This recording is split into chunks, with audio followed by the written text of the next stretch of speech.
సంకరజాతి తెగ అంటూ రాజధాని ప్రాంత ప్రజలను ఉద్దేశించి అనుచిత వ్యాఖ్యలు చేసిన విషయంలో అమరావతి రాజధానిని రైతు దళిత జేఏసీ నాయకురాలు కంబపాటి శిరీష ఇచ్చిన ఫిర్యాదు వ్యవహారంలో తనకు ముందస్తు బెయిల్ మంజూరు చేయాలని కోరుతూ హైకోర్టులో వైసీపీ ప్రధాన కార్యదర్శి సజ్జల రామకృష్ణారెడ్డి వేసిన వ్యాజ్యంపై విచారణ రేపటికి వాయిదా పడింది.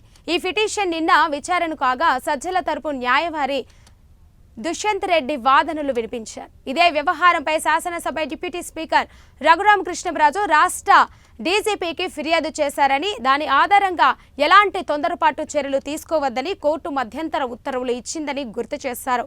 పబ్లిక్ ప్రాసిక్యూటర్ ముందు లక్ష్మీనారాయణ వాదనలు వినిపిస్తూ ఈ ఫిర్యాదు ఆధారంగా ఇప్పటి వరకు ఎలాంటి కేసు నమోదు కాలేదని తెలిపారు. ఈ వివరాలు పరిగణనలోనికి తీసుకున్న న్యాయమూర్తి జస్టిస్ టి మల్లికార్జునరావు పూర్తి వివరాలు తమ ముందు ఉంచాలని ఆదేశించారు.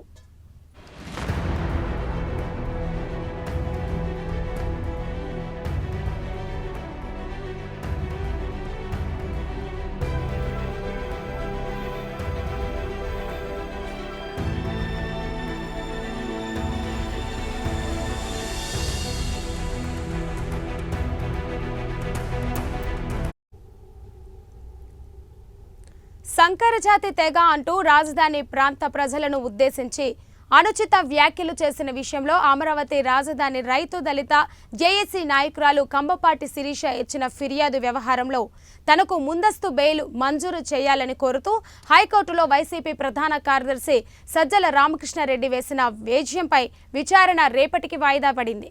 ఈ పిటిషన్ నిన్న విచారణకు రాగా సజ్జల తరపు న్యాయవాది దుష్యంత్ రెడ్డి వాదనలు వినిపించారు. ఇదే వ్యవహారంపై శాసనసభ డిప్యూటీ స్పీకర్ రఘురామకృష్ణరాజు రాష్ట్ర డీజీపీకి ఫిర్యాదు చేశారని, దాని ఆధారంగా ఎలాంటి తొందరపాటు చర్యలు తీసుకోవద్దని కోర్టు మధ్యంతర ఉత్తర్వులు ఇచ్చిందని గుర్తు చేశారు.